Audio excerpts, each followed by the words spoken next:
Good afternoon, this is Jeff with Sewer Tech Northwest. Today we're at 16300 Northeast Holladay Street here in Portland, and we're checking the overall condition and serviceability of the sanitary sewer line. We just got done scoping the main branch for the house, and I noticed as I was leaving here that there's another branch of pipe. We're to the right of the doorway. The one we did, on the other video anyways, to the left of the door. That services the main part of the house. Anyhow, we have a 4-inch ABS clean out here. There's quite a bit of standing water in it as soon as you drop into it.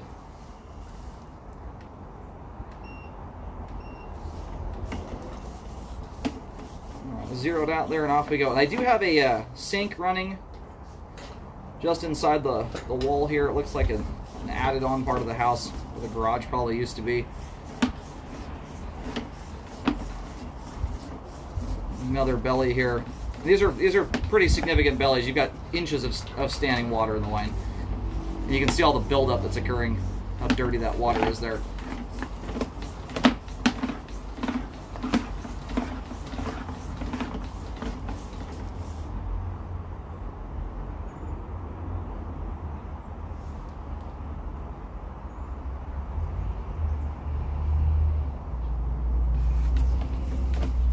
Trying to figure out how the water's, this clean out, is barely a few inches under the ground here. Everything, I think it's possible you have a pump system that's pumping everything up to the proper level here to get it to where it needs to go. So on the other line, the main house line, we have an offset joint. I'm gonna go locate this. I think that offset may be the result of trying to splice this line in and it's settled. I'm going to go locate to verify that real quick. Yeah, this is right where the offset joint is at from the main house line. And unfortunately that happens a lot. I was able to kind of predict that one. If you go and splice a line in to a pre-existing line, you have to be very careful not to undermine the soil and cause the line to belly out.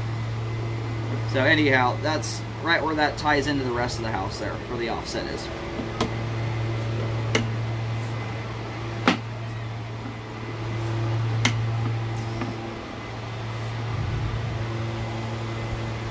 So we have a belly that dissipates out here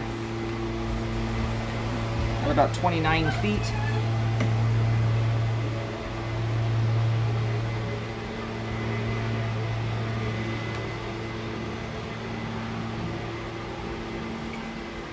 And I'm going to go mark all these out here.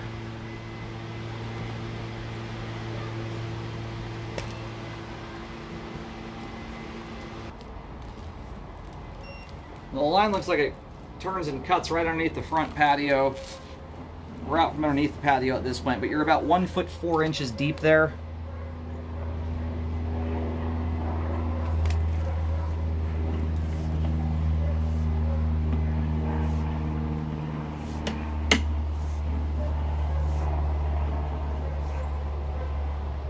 I'm going to go locate the start of this one. This may start underneath the front patio, in which case I may not put paint down. If it's all underneath the decorative concrete, I put a paint dot down at 29 feet.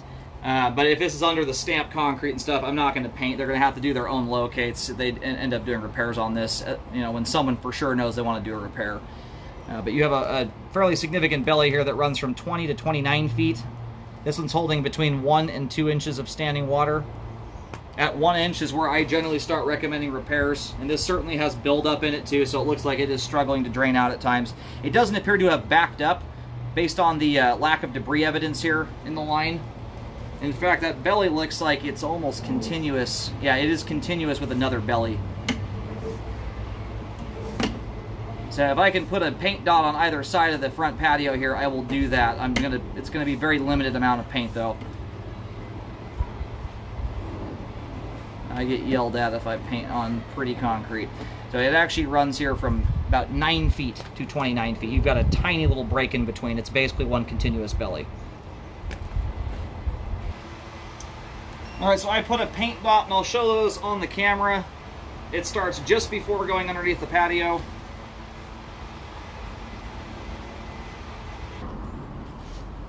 Now you're at 1 foot deep here and about 1 foot 4 inches at the end of the belly there.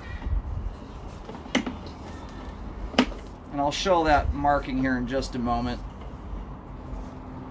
And then you've also got standing water at the clean out. We're going to flip the camera around here for just a moment.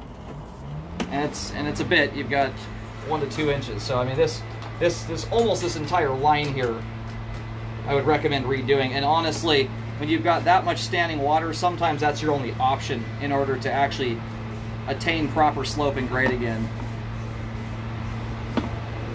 Yeah, the belly persists back into the house here a little ways.